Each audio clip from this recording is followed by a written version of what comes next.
All right, welcome back to our unit here on elasticity. We're going to just jump right in. What we're going to be talking about is we just finished talking about some of the elasticity terms, in particular thinking about inelastic versus elastic. Now we're going to talk about the price elasticity of supply, cross-price elasticity, and income elasticity. So to get there, I want to remind you about the determinants of demand. Remember, in economics, we define demand as the relationship between price and quantity demanded. So that's what we were talking about with the own price elasticity of demand. But there's other things that determine elasticity of demand: the price of other goods, income, taste and preferences, expectations. So own price elasticity is about that first part, the quantity demanded related to the price of the good. And what we're going to be focusing on today is the other determinants of demand, as well as thinking about supply. In particular, we're going to talk about the price of other goods and income. So when we're dealing with the price of other goods, the name we give for that is cross-price elasticity of demand. So where we have the other goods, but what we're looking at for own price elasticity is the responsiveness of its own price. For cross-price elasticity, we're looking at the responsiveness of another good's price. So you can see our elasticity formula, instead of featuring the price of the own good in the numerator, we have the percentage change in the price of some related good, which we'll label Y. So again, elasticity is still the relationship between an action or a stimulus and the response measured in percent changes. Now we have own quantity. We're emphasizing the own part here with the percentage change of the other price. And again, we can map this to numbers. We're getting a unitless number for elasticity.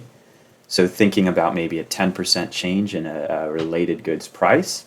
If we saw a change in the good, let's think about maybe coffee here being the own good, and maybe tea being the other good. If the price of tea goes up 10%, maybe we see a 10% increase in our own quantity. Now, with the elasticity of demand, because of the law of demand, elasticity of demand is generally negative, and we ignore the sign a lot of the times. The sign of the cross-price elasticity has important meaning.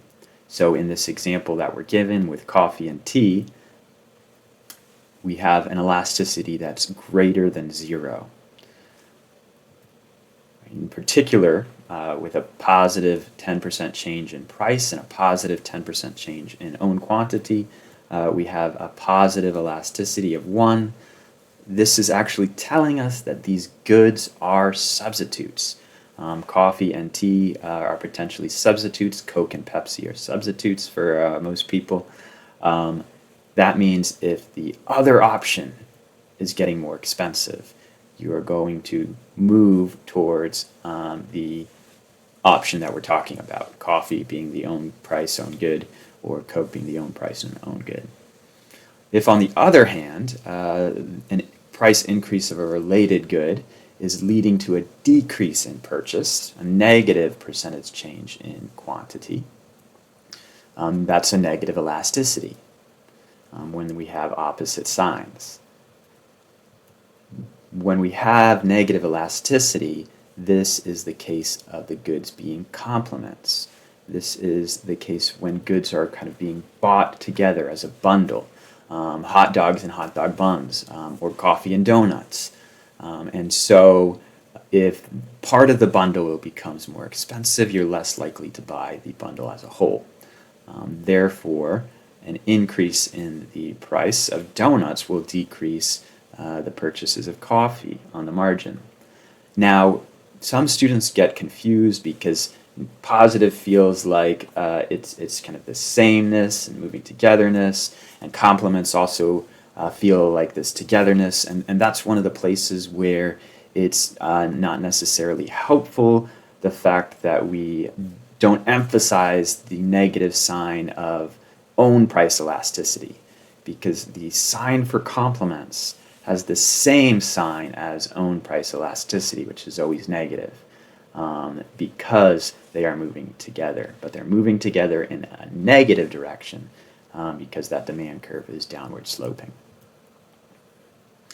Also, it's possible that you could change the price of another good, and there's no impact. There's a 0% change in quantity. What that's telling you is maybe those goods aren't related, or maybe there's competing things that are canceling them out. But the size and the distance or closeness to 0, just like with elasticity, is telling you about the strength of the connection and the strength of the impact. Generally, cross-price elasticities will be smaller than own price elasticities. The biggest determinant of demand is going to be the own price of that good, especially normalized in terms of percents. All right, so we talked about the price of related goods. Now let's talk about income.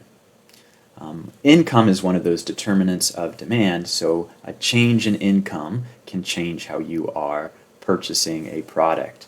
So the elasticity of income, or income elasticity, again, our response is that percent change in quantity demanded, but our action is a percent change in income.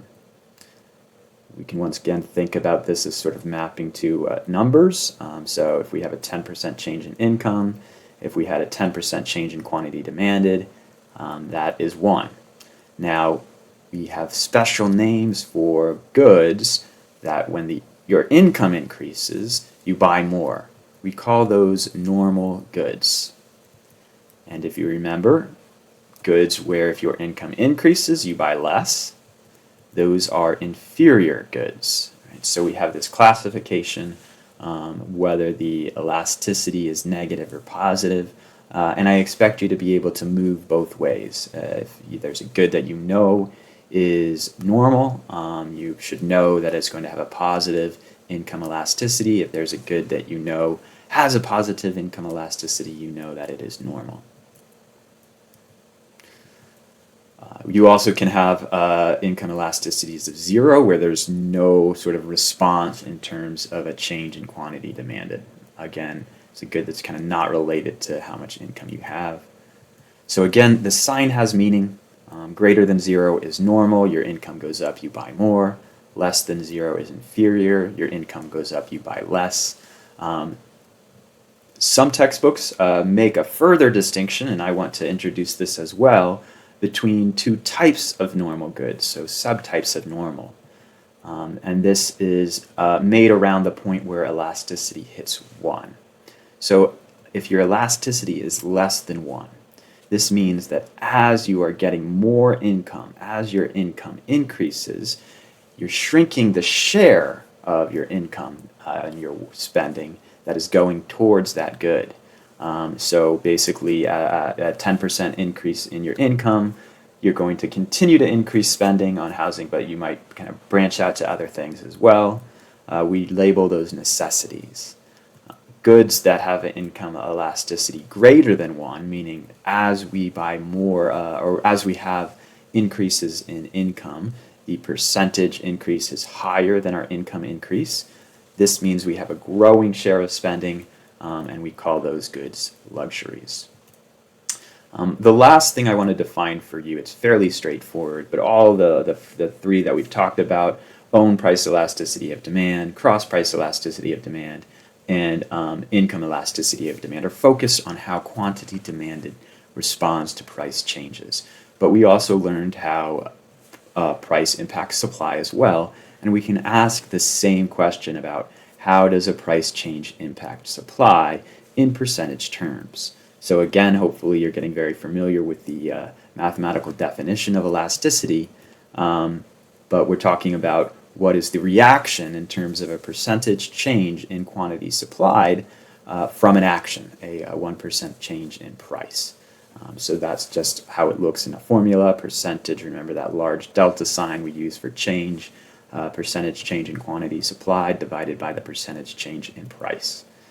If we have a linear demand curve, just like we did with the price elasticity of demand, we can actually use basic algebra to rearrange and write this in a formula that allows us to use that continuous and unchanging slope of our demand curve and easily calculate at any point along the demand curve the elasticity. And just as a reminder, when we're talking about slope, we're meaning the slope of the graphed demand curve, graphed supply curve.